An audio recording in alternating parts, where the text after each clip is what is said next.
I know folks are still filtering in a little bit, but I figured we'd go ahead and get started.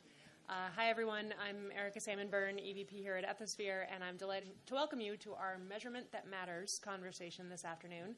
Why does measurement matter? One of the reasons why I have become so appreciative of measurements and data, it is evidence of, one, having done something, and two, having done something well. I think it's really important to think about where you're at in your journey on measurements. But today, Kimberly-Clark, very focused on integrity metrics and cultural metrics. And we'll get into a little bit more of what that means. But Michelle, so what about you? You're relatively new at Cooper's, and where are you in your journey, as Kurt put it? Sure. Well, hello. Nice to see all of you. My name is Michelle Abraham, and I lead the Ethics and Compliance Program at Cooper Standard, which is an automotive supplier with approximately $4 billion in revenue, 30,000 employees, and a global presence. I recently left the Timken company, which was a similar company in terms of size. It was an industrial manufacturer. And so I've shifted from a continuous improvement model at Timken to really benchmarking and baselining my current program, looking at opportunities for improving our foundation and investing to help it grow. So I've really started looking at the fundamentals. What is my budget? What does my team look like? What resources are available to support investigations throughout the organization? And really going back to basics. I've worked with colleagues at Ethisphere, at SCCE, NAVEX, and looking at how our statistics compare so I can quickly identify in my business plan for the year ahead where I need to make immediate investments to ensure that we're getting up to best practice in those areas. And I'll share some more detail with you about that soon. So just to set a baseline for the room, this is one of the things, those of you who have been at panels that I've moderated before, you know I like to do show of hands just to get a sense of the room. So we're going to do a couple different show of hands conversations. So here's the first one. How many of you are operating with a learning management system that does not allow you to sort your training statistics by at least 2 demographic criteria? Couple of hands. Okay. So everybody else in the room is at least able to sort by 2 demographic criteria. You know business unit and job level, who's completed and when they've completed it. Michelle, you were telling me a story about inheriting legacy case management systems. So I'll do a second show of hands. How many of you in the room are not 100% certain that you are operating on the most up-to-date case management system your hotline provider offers? More hands. Yeah. What, you're not certain you're not? Absolutely certain I am not. You're absolutely certain. Okay, well, that. And these are the kinds of things that, especially in somebody like Michelle's situation, when you walk in and you're trying to decide at a brand new program what measurements really matter to me, those kinds of systems, as Al and the AI panel were talking about upstairs, until you know how good your data is, it's very hard to know whether or not it's something you can actually rely on. So, Kurt, when you were talking a little bit about integrity metrics, and I want to dig into that a little because, it's something that you've said you're really focused on at KC. What do integrity metrics, what does that mean to you? 2003, I was in China, and, all the leaders would tell me, Kurt, I go to church every day. I think I want to do the right thing every day. What do you want me to do for you? So even back then, it made me think, we had a compliance model, right? It was a risk assessment, the helpline, training communications, and evaluation and audit surveys. So we had different questions, and it was like a 50-point tune-up checklist, if you will, and we rated those. And ultimately it came to an integrity index, right? Now, I didn't get it, and this is how I'm thinking about it at KC, of how do we actually build that culture where ultimately it hits your bottom, your wallet. So around compensation. So are the leaders or the top executives in a company hitting the certain integrity index? And it includes cultural results. Right. So I can tell you at KC, we did do that. One question, a speak-up culture, and the entire executive team was compensated on whether we exceeded that target from the previous year. I think measurements need to be a thermometer and not thermostat. Measurement measures the temperature, and you do what you need to do to change the temperature to the level that you want. But you don't set that temperature necessarily, what the thermometer shows as a goal, because what happened in one of the companies was that they were one of the metrics they were looking at was investigation cycle time. How long does it take to investigate a matter? And it was a little long. It was on the lengthier side. So the compliance officer said, he gave the mandate that, the cycle time shall be reduced. Magically, next quarter it was reduced. And so some of the team members thought it was really odd. They said, so they started asking their other team members, are you doing anything different? How are we closing cases faster? Well, it turned out somebody just changed the definition of when cases closed. And so in that case, you're actually, in some ways, inviting fraud as you try to measure compliance, which is quite ironic. So, an interesting, because that is a very common issue, right? And one of the ways that we dealt with it was to differentiate between a workplace conduct concern, which is typically 15 to 30 days, and an anti-bribery issue, which can be 180 days. And so when you can start to set a benchmark that is more reflective of reality, people will be more likely to be more honest and recognize that you have differences in the type of investigation or the severity of the investigation that you're pursuing. So it's also being aware of that thermostat and thermometer and setting your benchmarks appropriately. Yeah, no question about it. I do want to go back to this benchmarking idea because I think it's an important thing to think about because with a benchmark, the danger with a benchmark is always who's your benchmark, right? Are you benchmarking against yourself? Are you benchmarking against your peers? If you're benchmarking against your peers, how are you defining peers? Are you going revenue peers? Are you going sector peers? Who is GE's peer, for example, right? Like that whole question is so critically important to the effectiveness of the benchmarking exercise. So, Michelle, I know you mentioned benchmark. Wei, you mentioned benchmarks. How do you guys think about what a good benchmark looks like? So one of the things that we are very fortunate as ethics and compliance professionals is it's no secret what's necessary to have an effective ethics and compliance program. There are many standards that are very clearly communicated, of course, from the Department of Justice, but other regulatory groups that we interact with. And so I actually created an Excel worksheet. I have the elements of an effective program, and then I have very specific criteria under each element that I go about rating with 4 very simple rating scales. Need more information, needs improvement, operational, and best practice. Because to your point, what I'm simply trying to do is start with a baseline that helps me indicate where I need more information so I can very specifically benchmark. And then you can start getting into some of the data where you're looking at a variety of resources. So for example, the NAVAX helpline benchmarking report that comes out on an annual basis. Very helpful. However, I don't track my issue types the same way that they're reported in that. So I have to do some manipulation of the data in order to be able to present to the board how we compare to industry norms. It's valuable, but there may be other pieces of information about those reports that we're receiving that could be insightful from a benchmarking perspective. So it's always the context. What is it you're trying to benchmark? Who is the audience that you're benchmarking it for? And what is the outcome that you're trying to drive from that? My program assessment drives my business plan. So it's important for me to be very honest with myself when I'm asking the questions to answer, is it operational, is it best practice? What defines operational or best practice? And then what information do I need to be able to better assess and then address that resource need? Long answer to it. No. It was a great answer. And Wei, when you were sitting, either the work you're doing now or when you were sitting at the Justice Department, we heard sort of the descriptors, the meaningless descriptors. But what's a meaningful? How do you think about benchmarks? So I'm not a big fan of benchmarks because I think the way benchmarks are done, oftentimes you're not comparing apple to apple. Mm-hmm. And so I often hear, for example, companies say, well, our company. Our 2 companies are the same size, and we both have 10 people in compliance. But only one of the companies has dedicated teams in operations and finance and HR that actually full-time support the compliance functions in one of the companies, but not the other one. So those things are often not taken into consideration when people are benchmarking. The other problem I find with benchmarking is that if everybody else is bad, you're just bad. You're just, you're like and it's just so if I'm always, running marathon with people who are 5 years old, then I'm always going to win, at least now. I mean, when I was 5, I wouldn't win. So I think to me, the more important thing is I would think of benchmarking against the company's mission. Mm-hmm. What are you trying to accomplish in your company? What is the ethics and compliance obstacle that's in the way? What's prohibiting your company from being the kind of company it wants to be?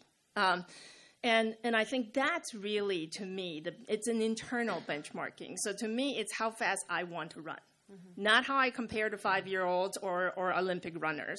but how fast do I want to run to get to the place where I want to be? And to me, that's the most important goal. And so benchmarking, I think it's informative.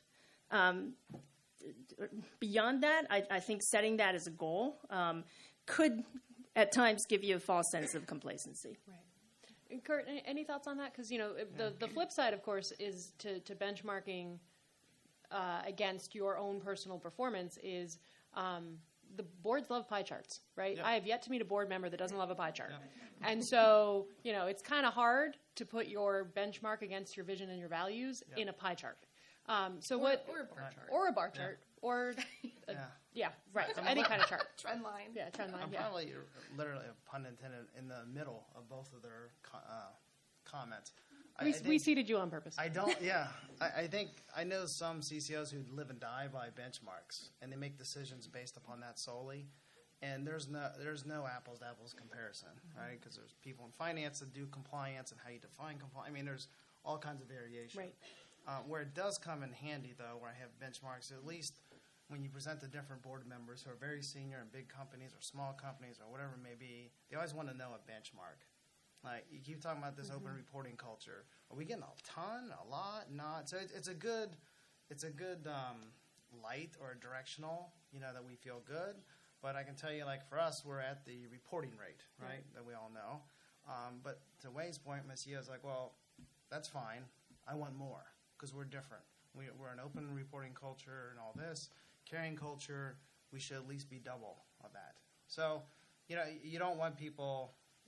I know some, and I've been hit the benchmark, and they think we're good, and they put their feet up. Okay, that'll send you in the wrong direction. So, I think you have to be smart about how you use it, but I think you have to have it when you report to boards, because otherwise, they won't have the context. Unless you're lucky enough, you have board members who understand confirmation, substantiation rates, anonymous rates, and reporting rates. But I highly doubt it. So Eric, I think I do want to differentiate. I do think it's important to to provide data. Data is not always benchmarking. Right. Data is measurement. That's what if I were on a board, that's what I want. I want statistical models. I want there to be a statistical analysis of how much there should be reporting. Kurt and I were in a different meeting on Monday where we talked to a colleague who literally did this kind of statistical modeling and was able to predict actually how many complaints should we be getting from this market, based on analyzing a variety of factors. And this was a factor, I know this, I always remember this because I was working with him in a market where we had no previous issues, and then suddenly there was like a small explosion of them. And I said, well, what's happening here? And people told me that, Patrick predicted 2 years ago that this was going to happen. 2 years, we're going to see this number. So we actually went through the model that he was using to do this statistical prediction. If I were on a board, that's what I want. Not what happens in some other company, but what's happening based on empirical studies and statistical analysis can we expect to happen? Yeah. What were the inputs in the statistical modeling, by the way? How many? How complicated an It's input pretty model is that? complicated. Yeah. It's pretty complicated. Yeah. So this leads to my other point that if I were ever to build a compliance team, the first person I hire is somebody with statistics background. Yeah. How many of the folks in the room have a data analytics or statistician on their compliance team? 1, 2, 3, 6 hands, 8 hands. Okay. So, but although I do have to say, 3 years ago, none of those hands, right? Absolutely. I mean, we were not seeing that as a trend at all a couple of years ago. What we're seeing right now, data analytics and comms people are the two functions that are most being added to compliance teams, are people with those two particular skill sets. Thomas, you're in the front row, so I'm going to pick on you because nobody's asking questions. We got a question. All right. So I have a question about measuring training effectiveness. Yeah. Something that we struggle with. We do report on completion rates. Michael Sebi, by the way, Marshall Planning Company is 60,000 employees. I know you asked for that. Yes, thank you. 60,000 employees, 100 countries, about $14 billion in revenue. Yeah, okay. Yeah, so we report on completion rates. Lots of people report on completion rates. They tell you that people did the training. They don't tell you if they learned anything Or how many other things they were doing while they were clicking on the training. Exactly. Yeah. They were paying attention. So the best idea I've ever heard is like you do a pre-test and a post-test. What ideas have you heard, or what do you recommend? So one of the things that I always ask back is, what is the goal of the training? One of the things that I find is people are not distinguishing between training and communications. Training is teaching people a skill that they did not previously have. So if you're truly doing training, then what is the skill that you're trying to teach them? And then you actually need to measure them on how they perform in that skill. So if it's, for example, teaching people how to use a newly rolled out system, the best way to look at your training result is how many breaches have there been in the system after you rolled out the training. Because if there are breaches in the system, that means people didn't learn it for whatever reason. The next step would be that you go find out why they didn't do it. But I think one of the reasons why we had training completion rate as a metric is precisely think about what it tells you, exactly what you said, that people did it. So the whole reason that you measured that tells me your entire reason for training is to be able to say that you did it. So one of the ways that I also track completion, but the other thing that I do is I monitor following the training. Have I seen an increase in people clicking on the policy? So all of our policy materials are stored internally. Have I seen an uptick in helpline reports related to that particular issue? Or questions. Yeah. Yeah. So you can note that you did the training in November of 2017, and for the 18 months trailing, we saw an uptick in referencing the policy. We didn't see any change in it. We saw people clicking on our ethical moments. We do a quarterly ethical moment. We actually track the click rates. So did they open it, which just happens when they preview it? Did they do something with it? So did they click on it? Did they actually watch the video in it? How long did they watch it? And then did they forward it, move us to their do not mail me list, which I love to email those people and let them know they can't. But those sorts of things are indicative that you've caught their attention. And to your point about why are you doing the training? I always send a cover email that precedes the assignment email that explains that. Even if only a certain percent of my organization actually reads the whole email, I've influenced people about why it's relevant to their job. Mm-hmm. And so when you bring it back, and this is too why it's important to segregate your audiences and make sure you're training on what's relevant to their job. Who in the organization is most likely to face a bribery issue? How are they going to encounter it? And what can you do to help them spot the red flags so they know when they need to get help? And importantly, why should that person care? Does it matter to them? Does it matter to the company? Does it matter to an external stakeholder?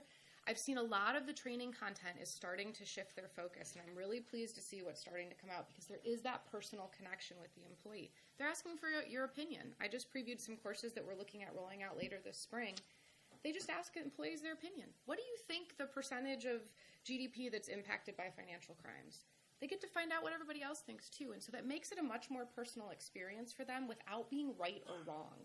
Because so much of the training is quizzes, right? Or it's these videos where we have to sit and watch a transaction that none of us would actually be a part of. And so those are things. But there's a long answer again. Yeah. But looking for trends, click-throughs, and Tom. So thank you for the opportunity. Tom Fennick, head of compliance for Player AG, 100,000 employees, 40 billion revenue. Do you have any experience with KPIs relating to FTE capacity as well as budget? Also, per billion revenue, for example, and is there a certain expectation? There is an EY study, for example, among the DAX 30 companies in Germany, looking at the number of compliance FTE per overall employee that DOJ would look at to establish a certain threshold that you would expect. Is there any So you must have been baseline? Standing here listening to Erica and I talk. I actually just posed this question. So as I mentioned, I'm in a new role. And I'm in the position of forming the department and the function for the global organization, and that was one of the pieces of information, and they have it. We have staffing and budget information. What we don't have is definition, right? Because everyone defines roles differently. Everybody staffs them differently. As I mentioned, we have, we're seeing from some of our other data sources, we're seeing comms folks coming into the roles. We're seeing data analytics folks coming into the roles. You can get bits and pieces of it, but none of those are going to definitively tell you the right staffing model for your organization as it changes, right? This is where that whole risk assessment component of things comes back in. And Wei was shaking her head emphatically no at the end of the table in terms of, a yes, if you had 4 compliance officers per, 1,000 employees, you would be okay. That's the one area I wouldn't waste time on. I mean, I'm a Six Sigma guy, so I can make a regression analysis correlate to anything, whether the sun comes up today or not. I've seen a lot of my peers waste a lot of time with their boards on why they need 7 people and they have 4 or whatever, right? Every company I've been at, it's been a different situation. Understanding the company and the need, how global it is. Are we under FCPA investigation? How's the company structured? Do we run it by product or do we run it by region? You know, there's different answers to that of how the company's structured. And ultimately, it's how you want to be invested. Like, okay, if you want me as the single compliance person, great. How do I leverage the other resources and finance and controls and audit, whatever, right? And that might work for some companies. Some companies, no, we see compliance and legal totally separate. You report to the CEO. I want a whole structure, you know. So it depends. I mean, I think they're informative, but it's so hard to define that. Yeah, I wouldn't hang my hat on it. That could be so problematic in so many ways. First of all, compliance is not one thing. It's not one statute. It's not just the FCPA. It's about so many things. So what do your compliance officers do? What is their area of coverage? Do they cover health and safety too? Do they cover quality issues? Do they cover sexual harassment? Do they cover antitrust? What company? What industry? You're a hotel chain? You're a manufacturing company? You're a consulting firm? Entirely different. And so to have that kind of simple benchmarking without regard to all those other factors, it's even worse than telling. I mean, I can't even think of a good. I usually try to think of good examples, but I can't think of enough example to sort of illustrate how problematic this is. Kind of you know it when you see it. You can pretty clearly identify an understaffed organization, right? Mm-hmm. Right. So that's where a lot of the judgment and instinct comes in. Do you feel you have adequate resources? Right. You've got 5, but you think you need 15? Or you 1 or think you need 3? That's where I want data. I want data that tells me about what risks you have and what risks you face, what risks are you supposed to be managing, and then you go from the data to figure out what's the right resources. Right. And I think Vina, I'll get to your question in just a second, but I think part of the reason that we're seeing this increase in data analytics is because some of the technologies are starting to get to a place where we can start to triangulate control data, right? And so one of the things that I'm constantly encouraging compliance officers to do is go back to the office and figure out who else has data you might be able to use. So do you have health and safety data? Do you have workplace occupational injury data? Do you have financial control data? You know, talk to your audit team.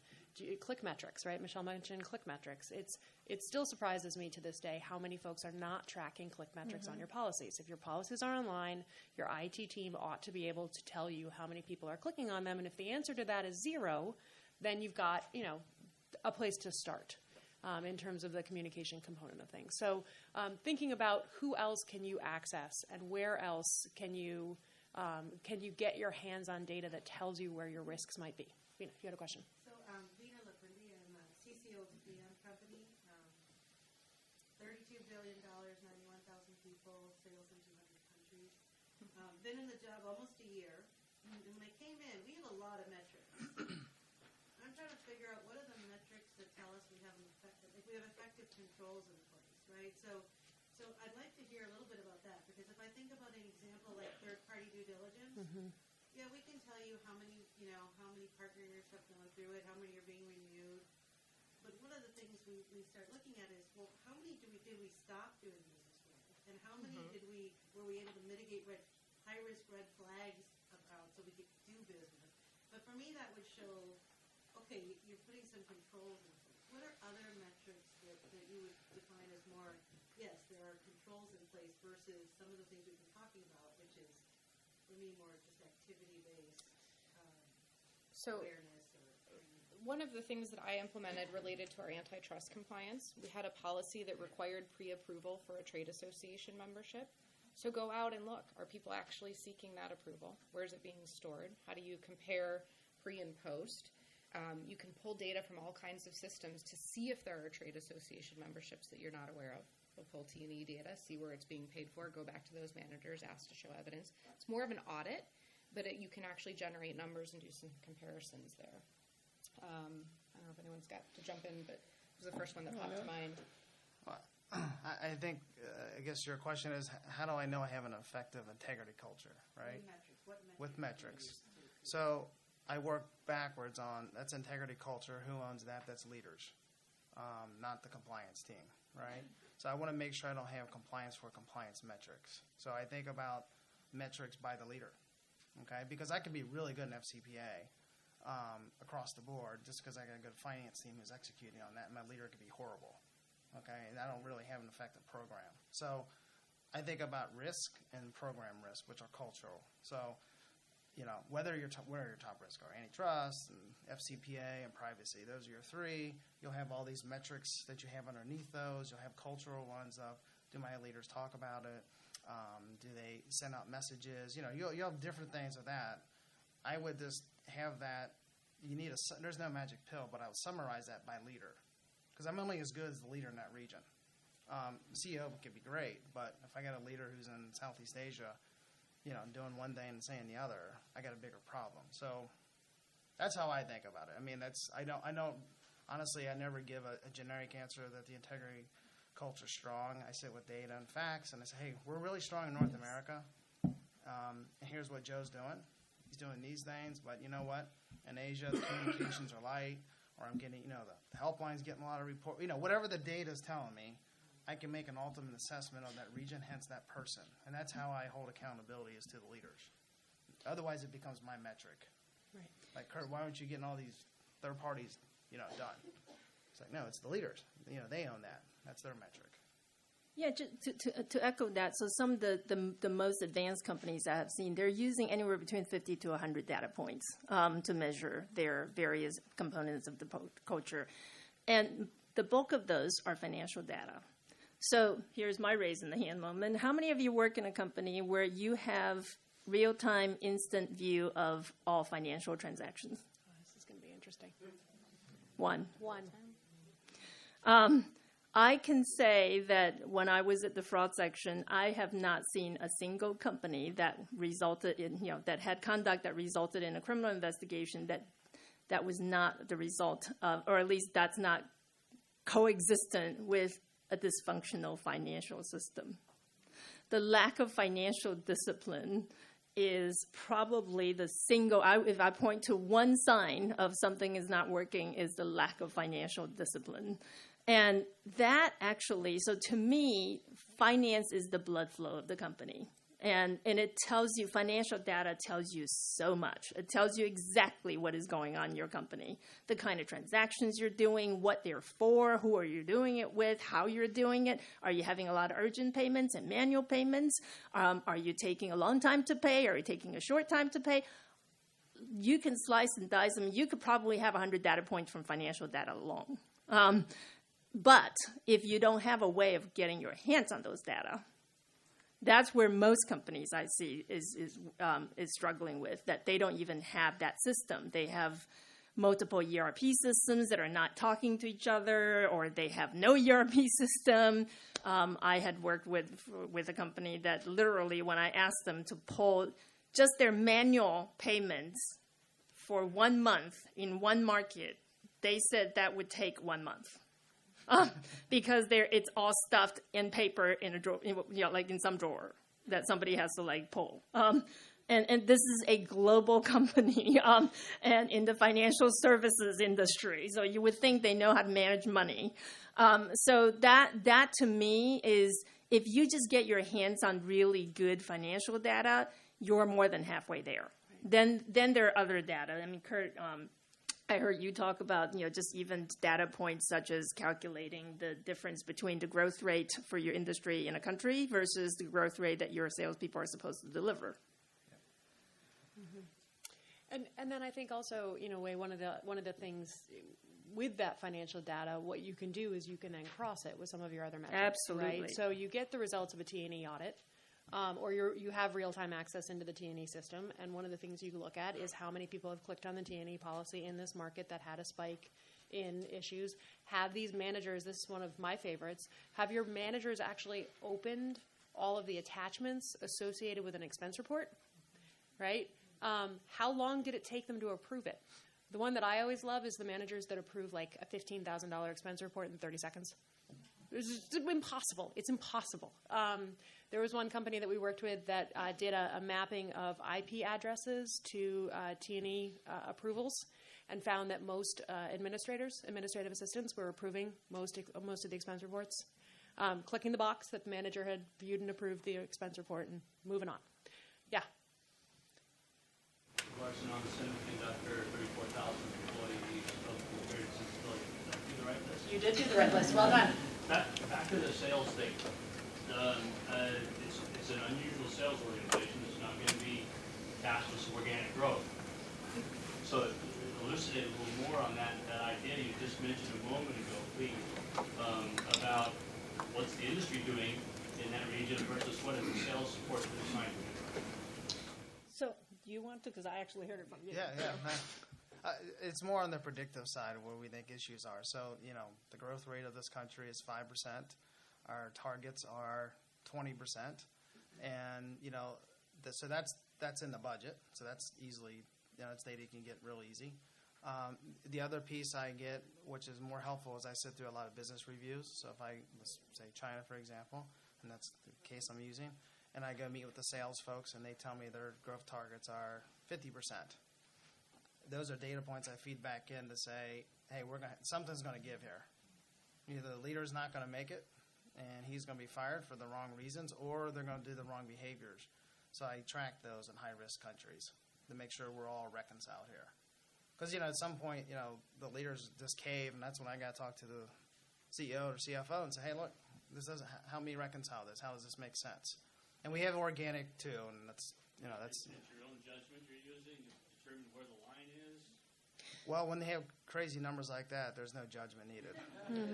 I mean, where's it coming from? It's a risk assessment exercise. So I mean, I think I always try to sort of break this down. There are different uses of data. So you can use data to risk assess. You can use data to monitor. You can use data to measure.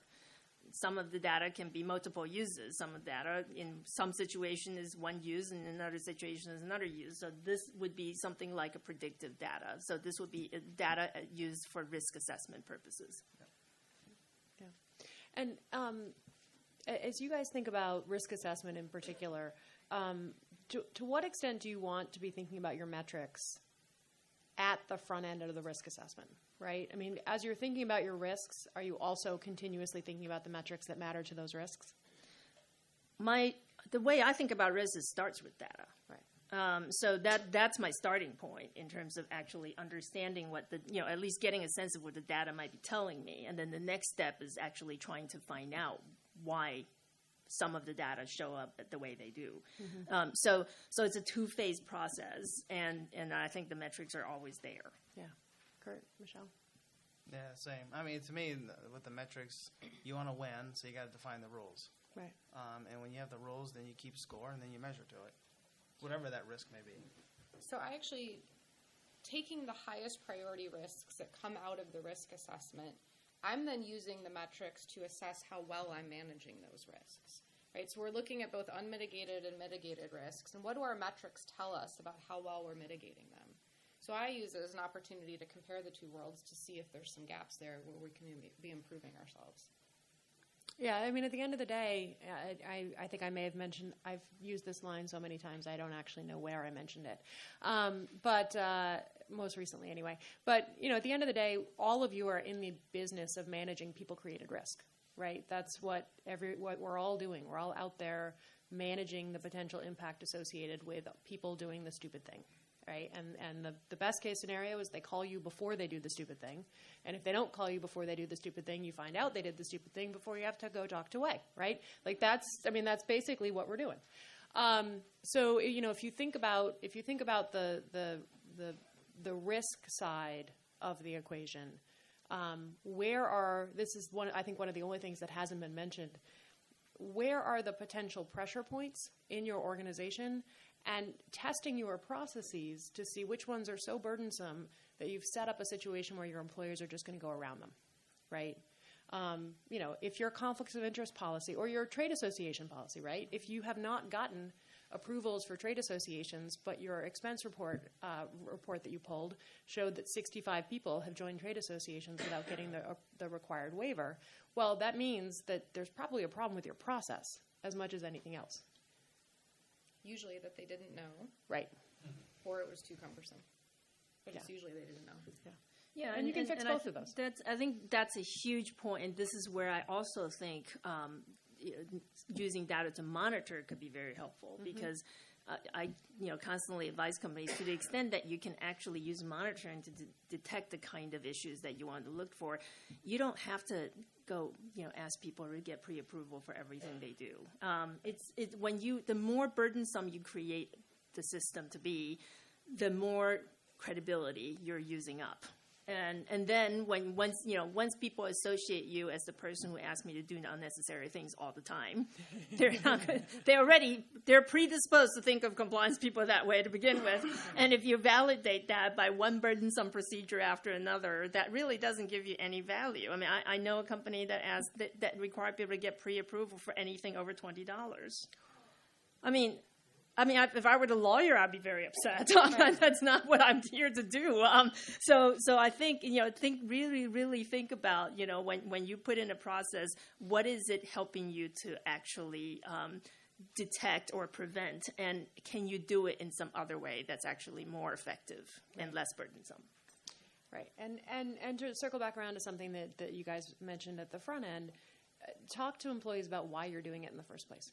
Right, to combat that, compliance is just putting in yet another process so that at the end, when I haven't followed the process, they can fire me. Right, like that's not the attitude you need. Right, what you need is you need to start from a place of we have this process, and this is the risk we're mitigating, and this is why we think you present us with that risk, and engage in that dialogue. Right, engage in that continuous feedback loop. Kurt, was it you that was talking about doing Net Promoter Scores for your investigators? Mm-hmm. Yeah. So come to the end of an investigation or an inquiry and go back to the people involved in the investigation and say, how did our investigators do? Right? What was your experience like? How did you feel about it? Show them the respect associated with wanting their opinion. And that becomes another metric. I think, because we're talking about specific metrics, I think if you pull it up another level, I like Wei always talks about data, it's risk assessment, monitoring, or measurement, right? And there's three distinct things. Is think about how you connect those dots, right? So if your risk assessment says your top risk are antitrust and anti-corruption, but in my helpline I get 0 calls, there's a gap, right? So you got to figure out what that is.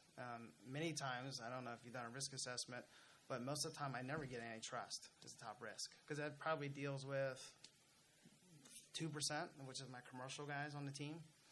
So you got to think about how you marry that up and get the right risk assessment and the right results to what you want, right? Or your number one risk coming to the helpline is harassment, for example, and you got 0 training on that, and the risk assessment says we're okay, right? So it's more just you need to step back from your data.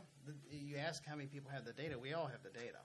It's a matter about data mapping. It's probably not you in the company. It's probably somebody in finance or in controls or someone who understands the data and understand how this gets together, and you got to pick on what you want to ultimately get what you're trying to measure or what you're trying to get solved.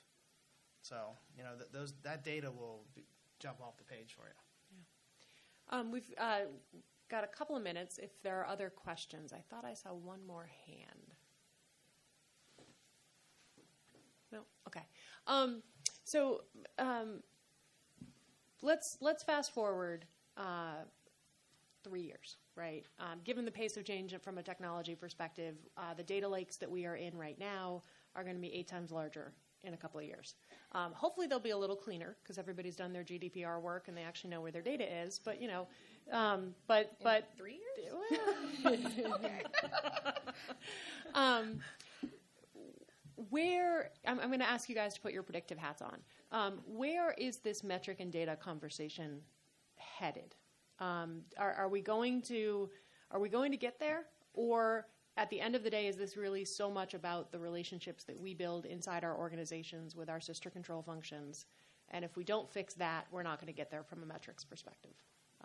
Michelle, I'm going to start with you. So I think we're going down the predictive path. It won't be in 3 years, but I think we'll be making much more progress to be able to predict where we're going to have an issue, what type of issue it is.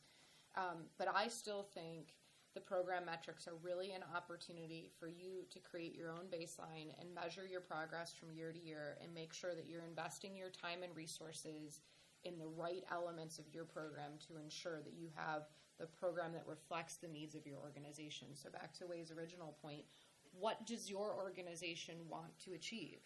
I have a very clear directive, world-class program. I have to define world-class in the context of ethics and compliance that matches our core value of integrity. That could be a very different definition for my organization than it would be for yours.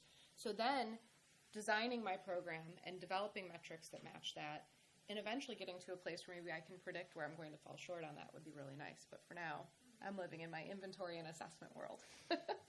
Kurt, what about you? I agree with those points. I think if I had to boil it down, I think where we're going is predictive, but I can give real-time nudges to people. That's ultimately where I want to go. Now, So when that the 3% that's going to do bad, I got that. But at the end of the day, when I know that you've been promoted and you're an expat and you're moving to Indonesia as the general manager, I want to hit him or her before she goes. Right. Or if I'm on a trip or I'm in a government deal, all those have data points. Yep. And if I can connect that, honestly, I probably need a team of 5 to do that.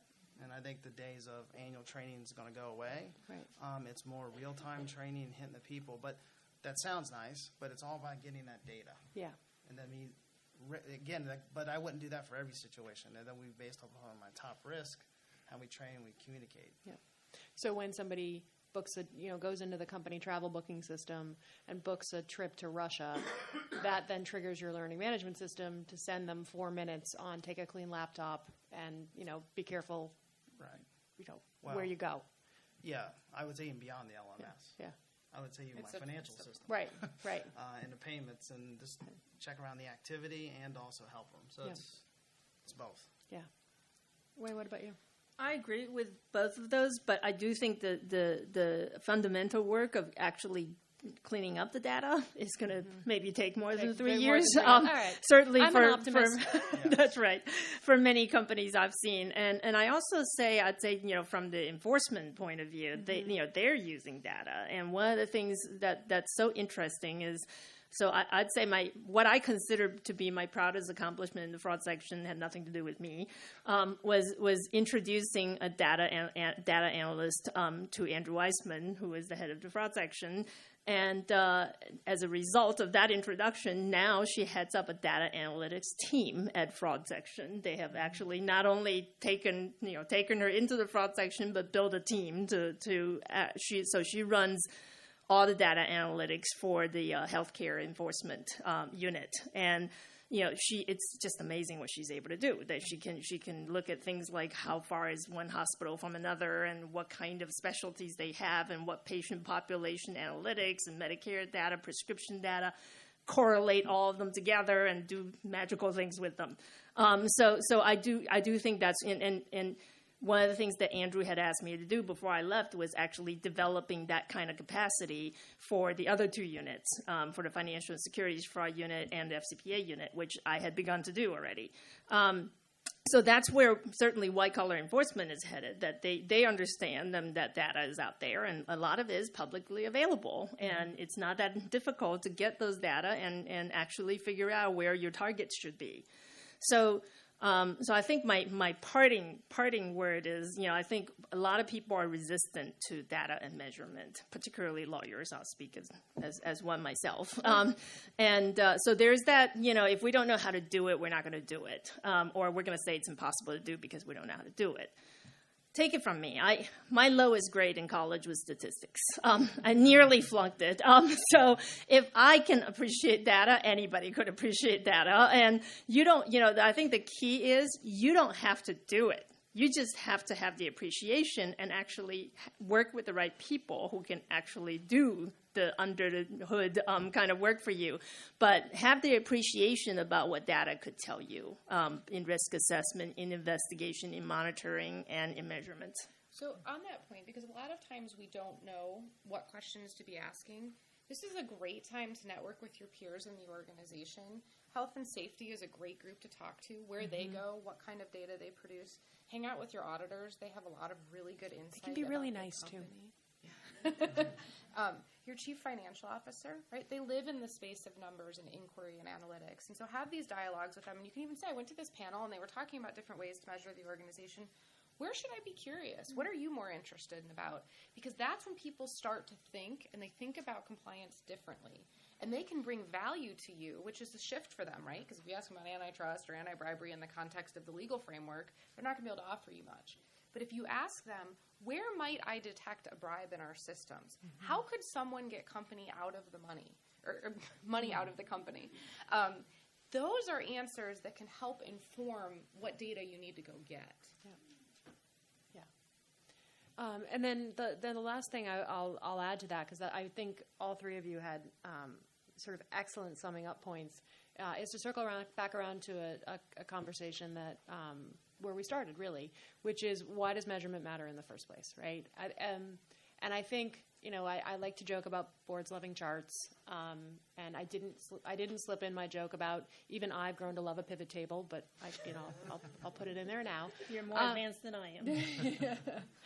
But part of the reason why these metrics matter is what gets measured gets done.